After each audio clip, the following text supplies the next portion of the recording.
Kamini su jedan od vrlo popularnih načina grijanja, za koji se odlučuje sve više ljudi, zbog estetskog doživljaja i mogućnosti dobrog zagrijavanja prostora. Ugradnjom kamina u prostor se unosi osjećaj topline i intime doma.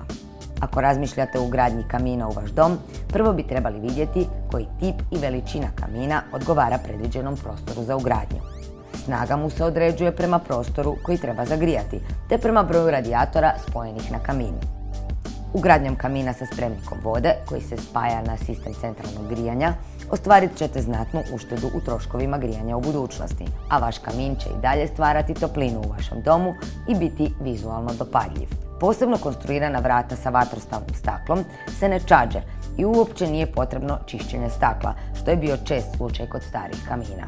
Ugodan osjećaj topline u svim prostorijama vašeg doma i funkcionalnost predstavljaju idealnu simbiozu. Stoga, obratite se tvrtci Termotehnika, uz koju ćete se za samo 6 dana grijati u svom domu.